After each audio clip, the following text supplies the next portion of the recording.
لا إله إلا الله محمد رسول الله. بسم الله الرحمن الرحيم الحمد لله رب العالمين والصلاة والسلام على سيدنا محمد وعلى آله وصحبه أجمعين. رب اشرح لي صدري ويسر لي أمري واحلل عقدة من لساني يفقه قولي. السلام عليكم ورحمة الله تعالى وبركاته. أهلا وسهلا ومرحبا بكم. Welcome you back to our level 2 al Hadith course on Ibn Hajar's Nukhbat al-Fikar, understanding core concepts in Hadith theory. Bidnillahi ta'ala, our course is based upon three primary objectives, which are to understand Hadith and its role in Islam, to master standard Hadith terminology, and to understand Hadith preservation, transmission, as well as authentication. What we've done so far, we'll cover in a moment. But before that, we look at our lesson outcomes. So this particular lesson, what are we going to be covering bi'idhnillahi ta'ala? We are still looking at, number one, the Hadith classification in terms of acceptability and rejection, focusing, of course, specifically on rejection. Then we will look at Hadith classification in terms of the reasons for rejection. So we can reject a Hadith based on specific reasons. What are those reasons? That's what we hope to be studying in this lesson again, bi'idhnillahi ta'ala. And then finally, we zoom into the types of transmitter flaws. So there are transmitters of the Hadith. What type of flaws would consist, or rather what type of flaws would mean that we reject the Hadith because of those flaws. A brief coverage of what we've looked at so far. We looked at what is a Hadith. We looked at the origin story of Hadith, the when, why, and how they were transmitted, documented, and preserved. We looked at writing as a means of preservation. We looked at the stages of writing all the way from informal to formal writing. Then we looked at the various genres of compilation as they demonstrated the historical developments as well. And those genres consist of the Musannaf literature, the Musnad literature, the Sahih and Sunan movement. And then we looked at the methods and history of Hadith criticism, which was essentially how to verify important akhbar or news or reports. So this led us to studying the emergence of fabrication, why it emerged and based on what, and then the methods of counteracting that by our scholars, the scholars of Ahl Sunnah wal Jama'ah, specifically, of course, here the Muhaddithun. Finally, we went into our course, the heart of our course, which is the classical Hadith terminology based on the Mustalahul Hadith, the Istilahat or the nomenclature from Ibn Hajar's Nukhbat al-Fikar. Okay, so this puzzling map here in front of us is our Shajrat al-Tawdihiyya li Anwa' al-Hadith, our mind map essentially for the various Hadith categories. So of this, the red dots represent what we have covered to date. We have looked at بحسب طريقة وصوله إلينا. We've looked at the aspect of how the Hadith reaches us in terms of عدد طرقه, the number of pathways that the Hadith reaches us in. Either it is innumerable or so copious that we don't even need to speak about authentication or weakness because it comes through so many avenues. That's mutawatir. Or it is more solitary than that, which is referred to as ahad. Ahad, of course, has various types and subcategories. So there's the gharib, aziz, mashhur, and mashhur is also known as mustafid. So we've covered all of that. We also looked at, in no particular order here, bihasbi surat al-i'tibar, we looked at the concept of corroboration and comparison of ahadith and the various types of supportive evidence, including mutabi' and shahid. We then looked at maqbool as well. So bihasbi al-qabul wal-rad, hadith classification in terms of acceptability and rejection of hadith. Of course, we've covered the accepted category of hadith. We've looked at the sahih li dhatihi, the hasan li dhatihi, sahih li ghayrihi, hasan li ghayrihi, as well as the more umbrella concepts of al-ma'mul bihi or ma'mulun bihi, what is practiced upon, and ghayru ma'mulin bihi, what is not practiced upon. What is not practiced upon is, of course, the mansukh, the abrogated hadith, And what is practiced upon includes the nasikh, the abrogator, in the case where there is abrogation. Mukhtalif al-hadith, which is when hadith need to be synthesized because of apparent contradictions. And then muhkam, when hadith is free from any sort of contradiction. Moving on from the maqbool, which covers everything here, the acceptability, we then looked at the mardood forms. Now, in terms of rejected forms of hadith or mardood, there are the concept of shadh, which we've briefly covered in the definition of sahih, and the concept of illah, which is essentially a hidden defect, and we are still uncovering those hidden defects as we proceed. In the previous lesson, we looked at this entire section here. So, a weakness in hadith can be as a result of a saqtu fi sanad, a drop in the chain of transmission, thus compromising ittisal or compromising the contiguous nature of the chain. Or it can be lita'an fi rawi, which means a discrepancy in the transmitter, right? So as far as a drop in the chain, there are two subdivisions. There's saqtun zahir, which is an apparent drop. You can easily spot that a drop has been presented. And they can take various shapes and forms. Either it is mu'allaq, munqati', mu'dal, mursal, or it can be a hidden form, saqtun khafi. A hidden form would be mudallas, the obfuscation form of hadith, and mursal khafi, concepts that we've defined in the previous lesson. Of course, each one of this is best understood through memorizing the diagram as well as the definition that accompanies that, and that is what we've covered in the previous lesson. Now we focus in on this rectangle, this blue rectangle over here, which is at-ta'nu fi rawi, essentially, when there's a discrepancy in the transmitter of the hadith. So when there's a discrepancy in the transmitter of the hadith, it can either be as a result of his adala, his integrity, or as a result of a compromise in his dabt, his precision or accuracy. When there is a compromise in his integrity, the subcategories here are majhul, mubham, matruk, mawdu'. Inshallah ta'ala, we will definitely cover these in this lesson. Then we further carry on with the compromises in his precision, which has subcategories of mukhtalitul hadith, mudraj, musahhaf, and muharraf, maqloob, muttarib, and munkar. These will be covered in this lesson as well as in the next one or two lessons bi'idhnillahi ta'ala, bearing in mind, of course, that this is the final lesson of this term. So these concepts will be unpacked in this lesson, and then when we continue in the new term bi'idhnillah, we will look at these causes of weakness in a hadith, and we will further analyze the rest of the concept of the Nukhba, and also unpack more contemporary issues that we will build on what we've discussed in the beginning or the introduction of this course, such as contemporary or modern arguments against hadith or the authority of hadith and the like. So this will essentially add on to the overall knowledge of a beginner student in this science. Again, generally speaking, the pedagogy or the system of education in traditional Islamic seminaries, when it comes to hadith literature and hadith sciences, it tends to follow a particular trajectory. And then in Western academia, it follows a somewhat different trajectory, depending, of course, on which institution you study with. But there's benefit in both. And what we're trying to do in this course is present the classical traditional method as well as the content, and then borrow some of the academic standards in terms of the types of discussions that is generally had within academia, and portray that in light of the traditional sciences. And of course, the only reason why we present it in this way is because within the traditional sciences, the more advanced discussions are discussions that are built upon the more basic foundations.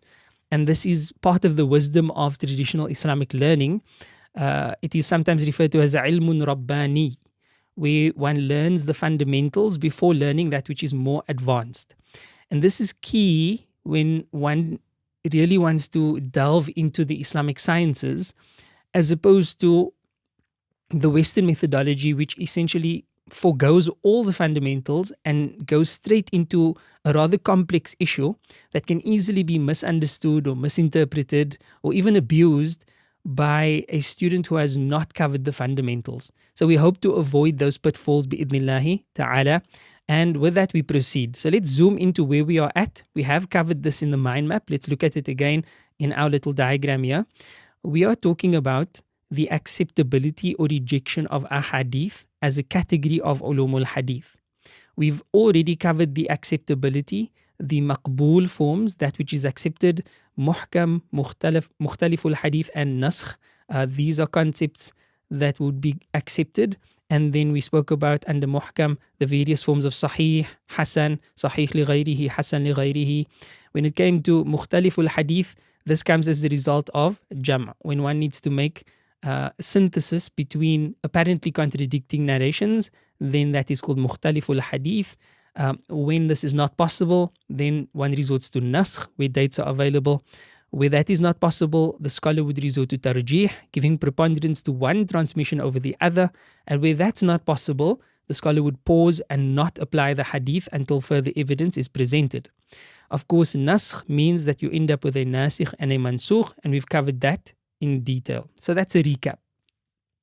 In our previous lesson, we then looked at mardud forms or rejected forms of hadith, specifically focusing on as-saqtu fi sanad, drops in the chain of transmission. This would compromise the contiguity of the chain, and we looked at the various forms of that depending on where those missing links occur and how many there are. Now we look at the second reason for a hadith being rejected, the second umbrella reason, I should say, for a hadith being rejected, which is at-ta'nu fi rawi, right? A discrepancy or a point of critique within the narrator or transmitter. This can be either due to adamul adala, a lack of integrity, or adamul dabt, a lack of precision in terms of the transmitter's preservation and recollection of what he had preserved. And this is our focus in this lesson, bi'idhnillah. Now we turn our attention to the Nuzhatun Nadhr, just for a brief introduction of this section. And he says, قال المصنف رحمه الله تعالى أسباب الطعن في الراوي, the causes of discrepancies within the transmitter. He says, ثم الطعن يكون بعشرة أشياء بعضها أشد في القدح من بعض. Discrepancies in the transmitter can be because of 10 various reasons. Some of them are more severe than others in terms of the problem, the problem that it presents. خمسة منها تتعلق بالعدالة. 5 of these reasons are directly connected with the adala or the integrity of the transmitter. وخمسة تتعلق بالضبط. The other 5 are connected with the precision of the transmitter. ولم يحصل الاعتناء بتمييز أحد القسمين من الآخر. Ibn Hajar says he has not distinguished within his listing of these 10 reasons one category from the other. So in other words, he has not kept separate problems with integrity and problems with precision, right? So he's basically mixing these 10 reasons up. Why did he do that? لمصلحة, because of a greater interest اقتضت ذلك, that necessitated this method. وهي, what is this greater interest? وهي ترتيبها على الأشد فالأشد. This is because Ibn Hajar rahimahullah ta'ala, he wanted to arrange the problems within transmitters according to the most severe problems. So he would start with the most severe, or rather he would start with the severe and then go to the next one and the next one and the next one. So basically showing the ranks of problems. And the ranks of problems, they are not like first the problems in relation to his integrity and then the problems in relation to his precision, but rather they form a sort of a jumbled tartib between the two categories. في موجب الرد على سبيل التدلي. This is in order to demonstrate the reasons of why we must reject it and the stages that this forms priority with.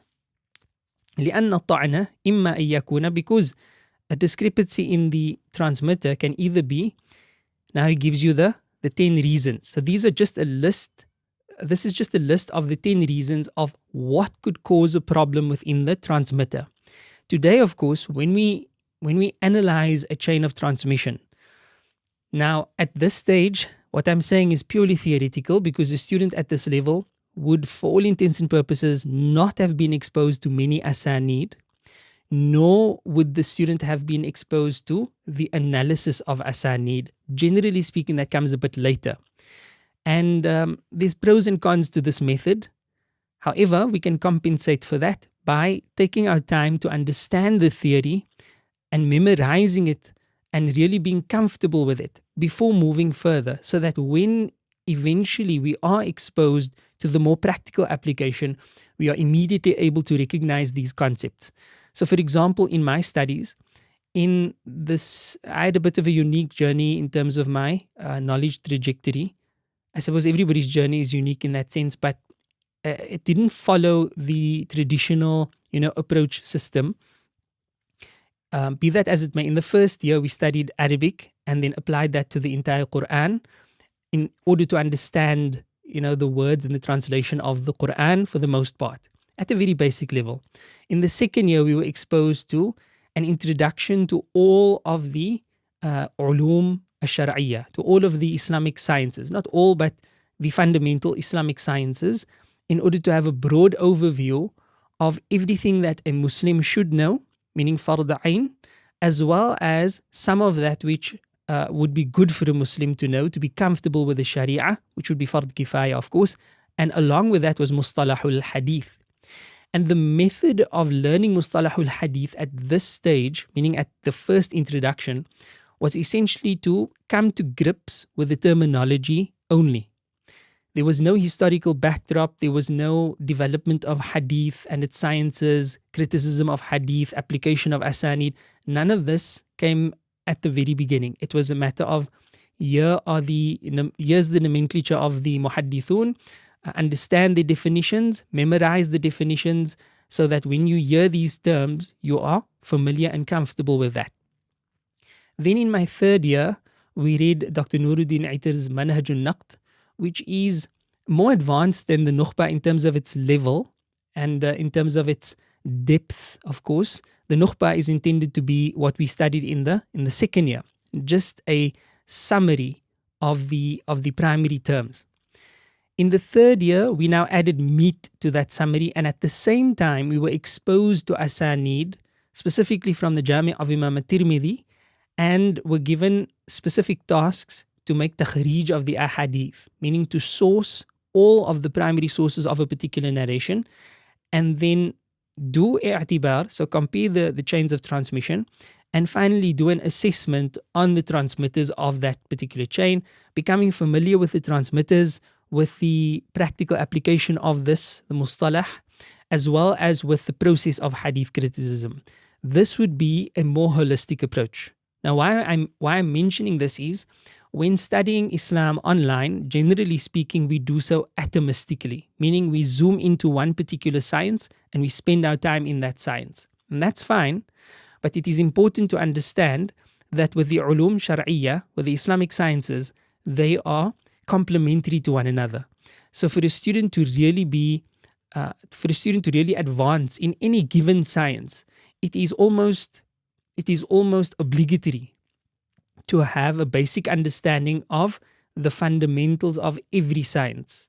So you have an introductory knowledge of each science, and then you advance within one particular science.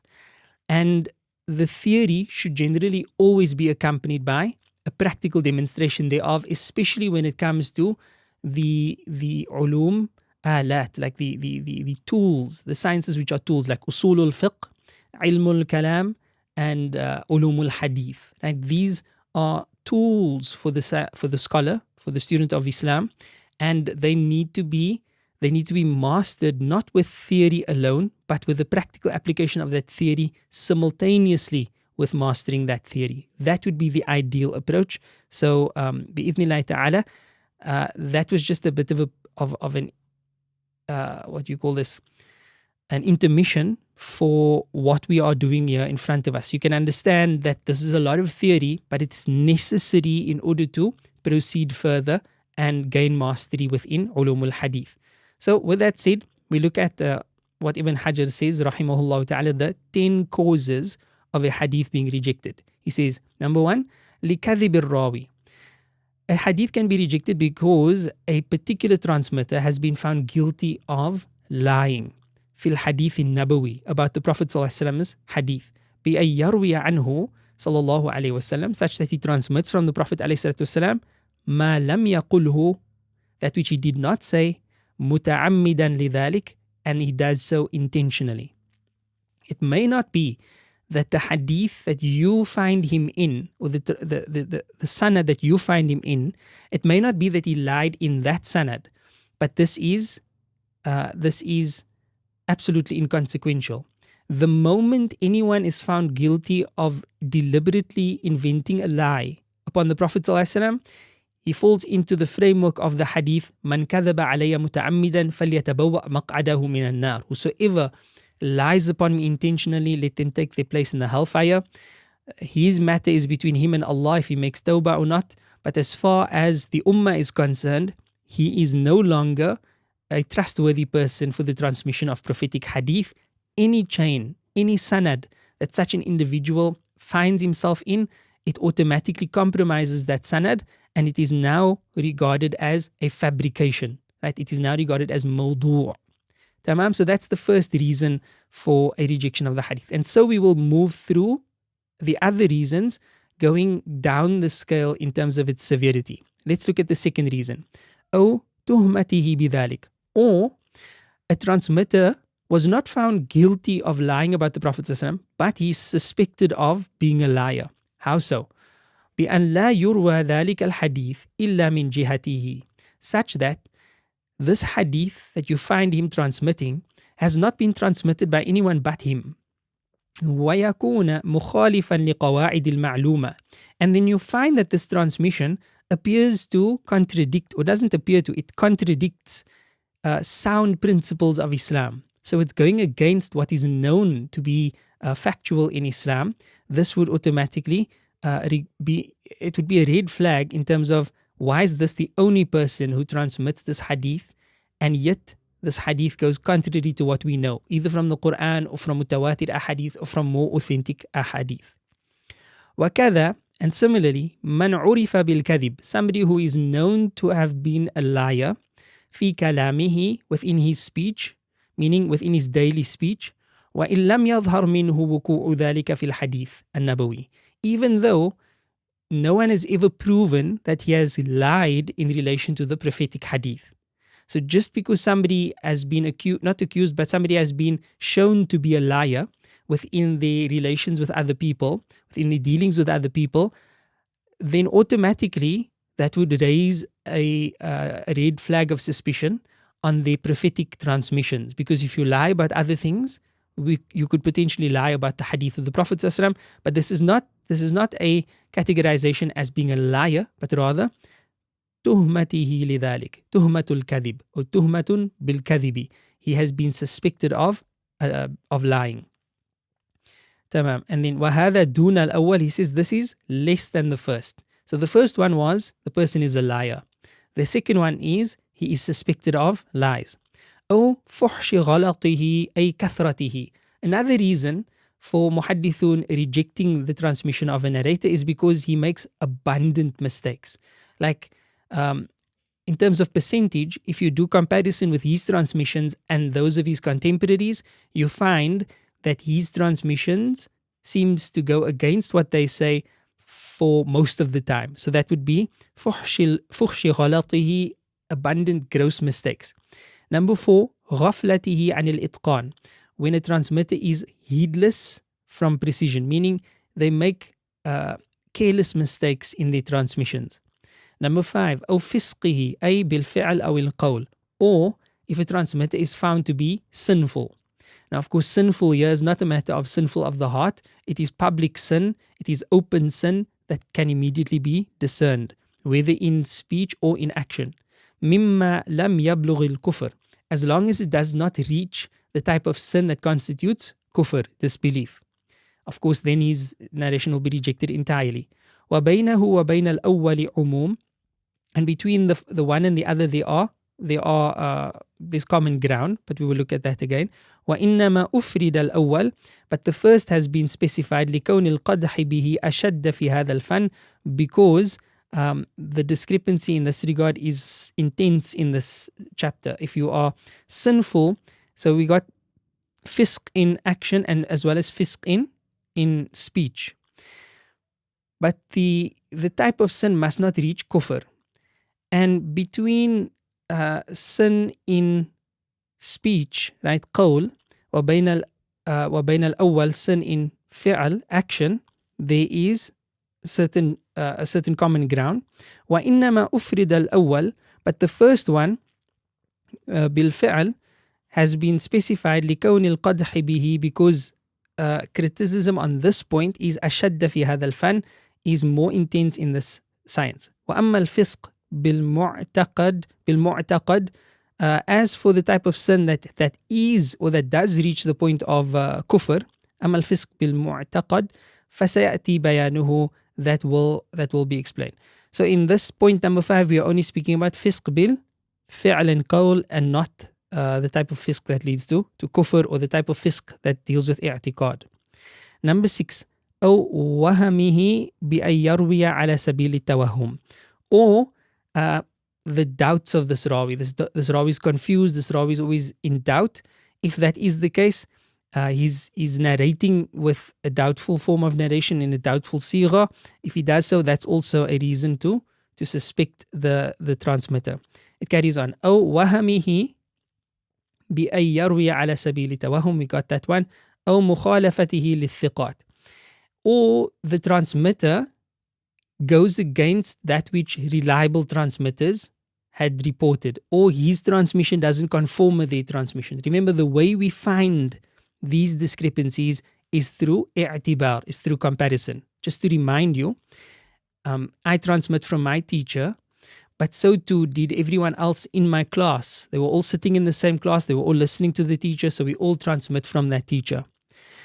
But in 50 years from now, if somebody wants to determine whether I transmitted reliably from my teacher or not, and they don't have, let's say they don't have access to my teacher's direct words, they would then need to compare my transmissions from my teacher with those of my classmates. And if they know that some of my classmates were generally reliable people and they all seem to say one thing, but I say a different thing, then that raises a red flag. So these items of discrepancy, these points of criticism, they are exposed upon comparison of the chains of transmission. So i'tibar is essentially the key in hadith criticism. I'tibar along with reliance on the isnad as well. So moving on from that, so that's مخالفته للثقات, where the rawi goes against what reliable transmitters had related. أو جهالته بأن لا يعرف فيه تعديل ولا تجريح معين. Or when there is jahala, when there is ignorance about this rawi, meaning we don't know this rawi, we don't know this transmitter. بأن لا يعرف, such that he is not known in terms of his ta'dil, in terms of his integrity, ولا تجريح, nor in terms of his impunity. معين, there's nothing specific known. So we don't know this person, let's call him Ahmad, right? We've got an Ahmad in the chain, Ahmad ibn someone, and we don't know who he is because there's no evidence of his integrity, nor is there any evidence of his impunity. There is not enough evidence to make a judgment on this narrator. Why would that be the case? Why would you have certain instances wherein you have a transmitter's name, but you don't know anything about him? Isn't it the case that in traditional Sunni Islam, the muhaddithun have biographies of all the transmitters?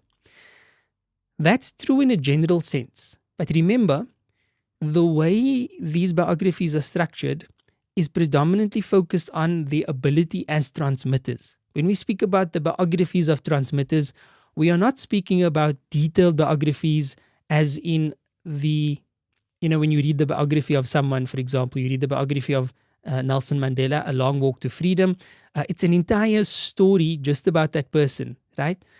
The biographies or the tarajum of transmitters, for the most part, for the majority of transmitters, you're going to get the essential information: when he was born, where he was born, what is his full name, his father's name, what is his status as a transmitter, what have the scholars found about his transmissions, what have they said about this person. That's the essence. Only when you speak about the very well-known transmitters, right, the cream of the crop, the transmitters that you find in the Sihah Sitta, for example, there you would find a bit more extensive information. Or if they were very pious, very influential scholars, scholars who had a huge impact on the development of Islam and Islamic knowledge, there you may find more extensive biographies still.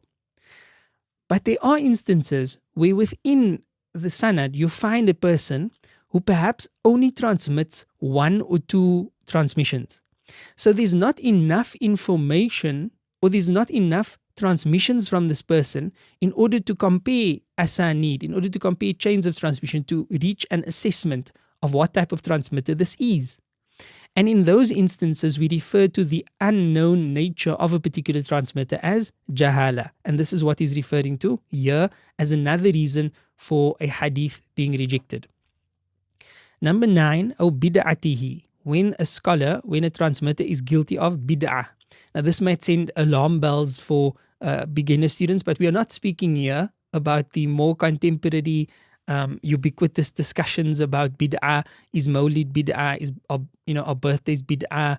Is loud dhikr bid'ah? We're not speaking about that. Here we are speaking about the more serious form of bid'ah, the original sense of what bid'ah referred to, and that is وهي اعتقاد. It is bid'ah in i'tiqad, in belief. ما أحدث على خلاف المعروف, something that has been invented in contradiction to what is known عن النبي صلى الله عليه وسلم, from the Prophet عليه الصلاة والسلام.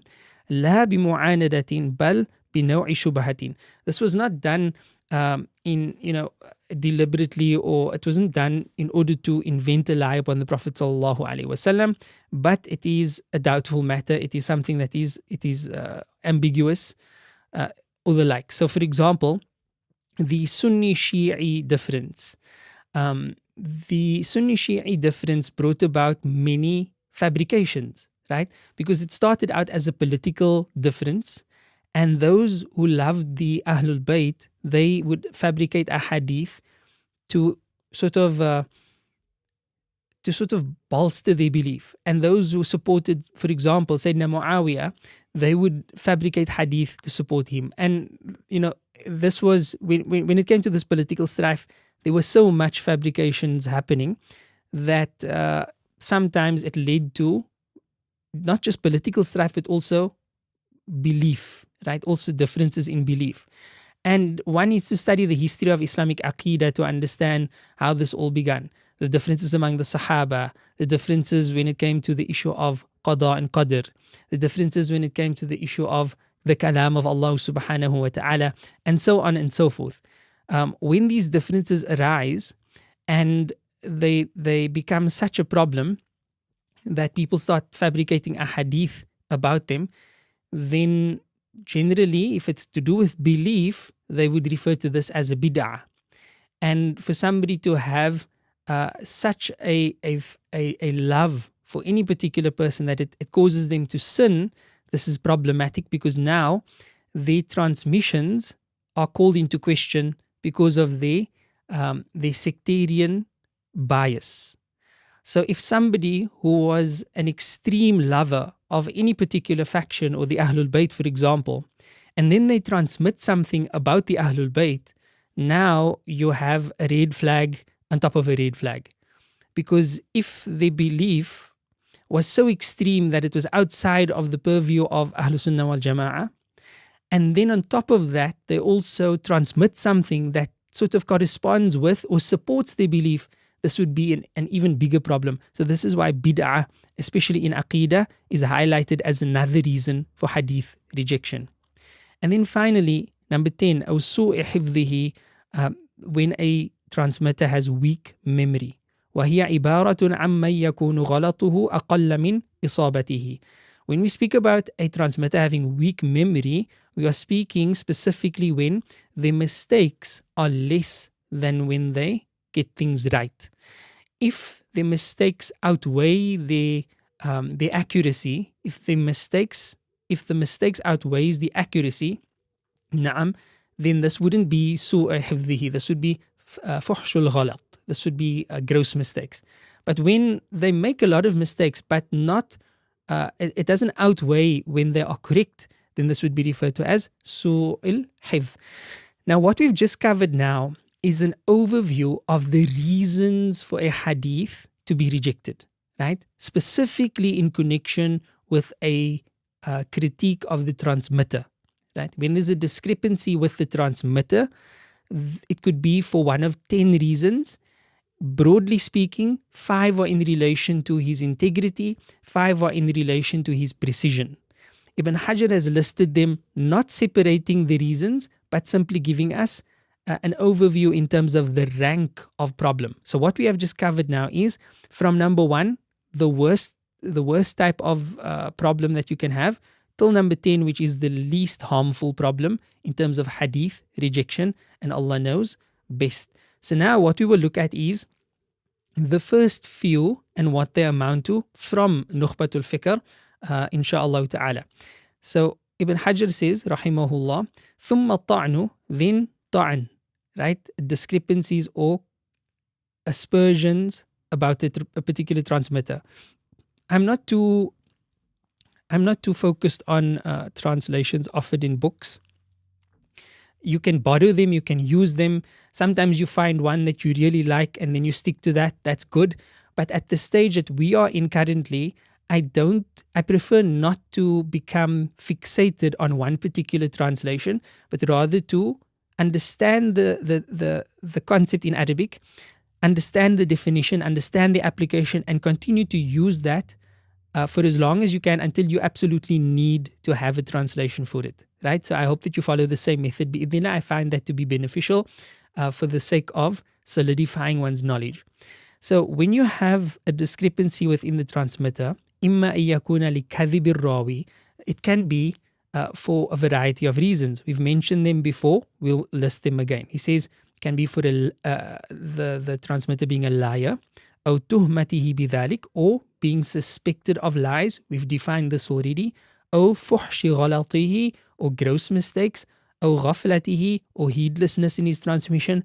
أو فسقه, or the sinfulness in his speech or action but not reaching the level of kufr. أو وهمه, or his being in doubt with his transmissions and conveying it as such. أو مخالفته, or he's contradicting reliable transmitters. أو جهالته, or it can be because of the unknown nature of a particular transmitter. أو بدعته, or because of the innovation of a particular transmitter. أو سوء حفظه, or because of the weak memory of a particular transmitter. So those are the reasons of discrepancies. Now, Ibn Hajar rahimahullah ta'ala is going to give us the result of what happens to the hadith when you have a transmitter that has that particular problem. In other words, we have listed 10 causes of a hadith being rejected because of the transmitter. Tamam? So we looked at what are the causes. So now we want to know what are the corresponding results for the hadith. So if you find in a sanad that there is a liar, how do you grade the hadith? If you find there is someone that's guilty of bid'ah, how do you grade the hadith? If you find that there's someone who is guilty of gross mistakes, how do you grade the hadith? Right? Is it all just weak? No. There are specific classifications for the different types of ahadith depending on the problem that is found within the sanad of the hadith. So that's what Ibn Hajar is highlighting for us now in, of course, a very brief way, as is the case with the Nukhba. So he says the first cause, فَالْأَوَّلُ مَوْضُوعٌ. In other words, if it is because of a lie, لِكَذِبِ الرَّاوِي, then it is going to be called al-mawdu', which is fabricated, right? it's going to be called fabricated. Here you can see, of course, the translations on the side. And if it is because tuhmatihi bidhalik, in other words, he's accused of lying, then wathani, he calls it al-matruk, where the hadith is abandoned. Wathalith, the third cause, fuhshi ghalatihi, gross mistakes, right? This is called munkar ala ra'in, right? According to one view, this is also referred to as munkar. We have given a definition for munkar previously. So just remember that this is just according to one view. He says here the third is a disclaimed report, munkar, according to one opinion, as they are the fourth and fifth. وَكَذَا الرَّابِعُ وَالْخَامِسُ. In other words, the fourth reason, al-fisqihi, the fifth reason, these are all referred to as munkar according to that opinion. Okay? So whether the cause of problem in the hadith is fuhshi ghalatihi, or it is ghaflatihi, or it is fisqihi, all of this would result in a munkar transmission. That's how you grade the hadith. ثُمَّ الْوَهَمُ. Then when there's doubt, right? When the transmitter is deluded, where he's confused, where he's doubtful in the way that he transmits, then in ittali'a alayhi, if you discover this delusion or waham, right? If you discover that bil qara'in, because of comparing chains of transmission, wa jam'i turuq, and because of compiling all of the various chains to see the most accurate story, right? That the chains portray, then such a cause of weakness is referred to as mu'allal. That is mu'allal. Why is it mu'allal? When mu'allal means a hidden defect. So remember, what are hidden defects? Hidden defects are problems with the isnad or problems with the hadith, right? But they are not immediately apparent. They can only be ascertained or discovered when one compares all of the chains of transmission and you see that some of the chains do this, but other chains do that. What's the reason for that? Then you come to discover, okay, there's an extra transmitter in here because this chain was actually problematic, but we couldn't detect it. Or there's a missing link in here, but this chain didn't allow us to detect it. So there are various reasons for hidden weakness, but this is one of them because of comparisons. So now we've learned that the discrepancy within the transmitters, if they are liars, the hadith is mawdu' or fabricated. If they are suspected of lying in how we described it before, then the hadith is considered matruk or abandoned. If they make gross mistakes, or they are heedless about the transmissions, or they are guilty of sin, then the hadith is referred to as munkar. And finally, if they are deluded in their transmissions, they're completely confused, as if they are senile or something of the sort, then if it is discovered because of comparing chains, then this is referred to as mu'allal or hidden defects. Wallahu subhanahu wa ta'ala a'lam.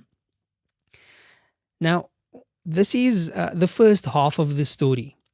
The second half, things get slightly more complex. Okay, let's demonstrate why, and then we'll conclude on that note bi'idhnillahi ta'ala. Why do they get more complex? Because when you deal with mukhalafatu, then you have subcategories.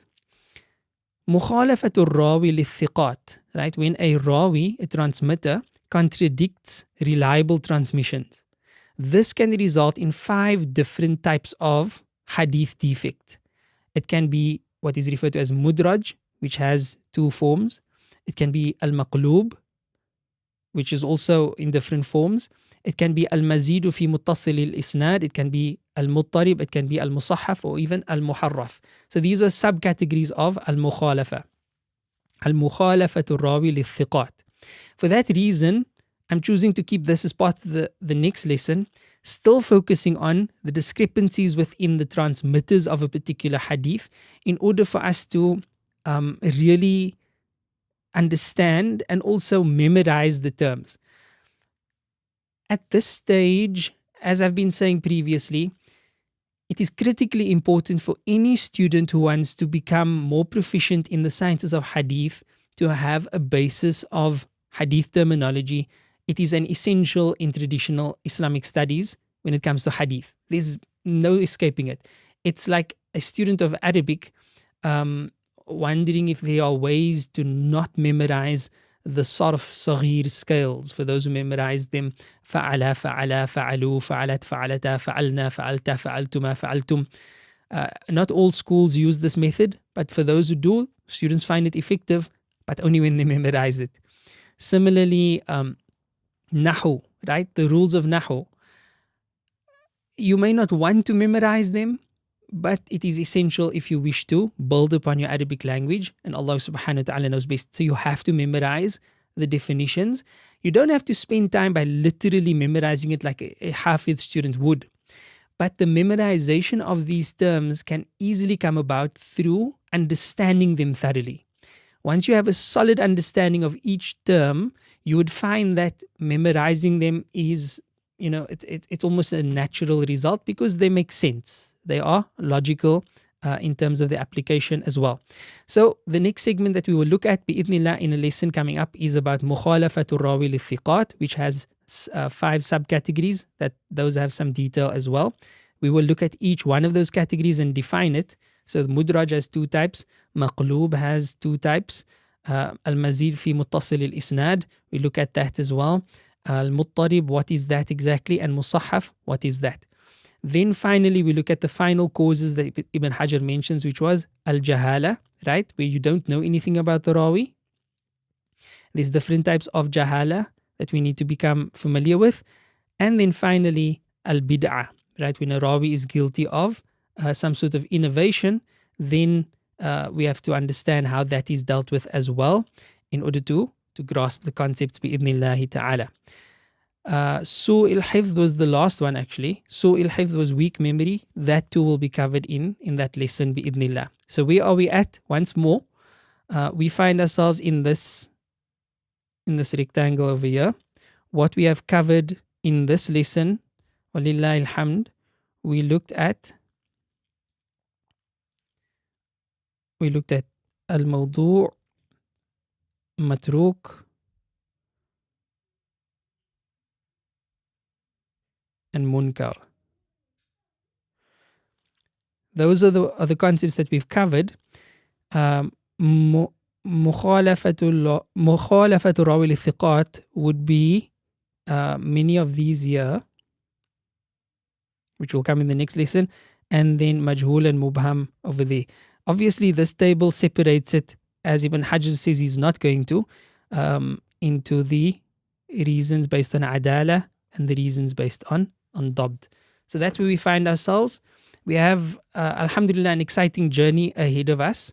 Just to give you a glimpse of that, we still have to look at these concepts over here. And we have to look at these concepts over here. When is a hadith Qudsi going to be discussed? Hadith marfu', mawquf, maqtu', the various scholarly discussions around that. So there's quite a bit, and some theory as well, which would be interesting for anyone wanting to know more about hadith, especially some Western criticism of hadith and the traditional defense of our sacred hadith. So until next time, inshallah ta'ala, jazakumullahu khairan for joining. Wa sallallahu ta'ala alayhi wa ala alihi wa sahbihi wa barak wa sallam. Sorry, just the lesson summary before I forget. We are currently busy with hadith classification and hadith classification in terms of acceptability and rejection. We are specifically looking at the reasons for rejecting a hadith. Today's lesson dealt with the reasons pertaining to the transmitter flows, right? The transmitter flows. You could either have a drop in the sanad, meaning a missing link, or you can have a problem with the transmitters, which is what we are discussing. And that was the lesson summary for us here today.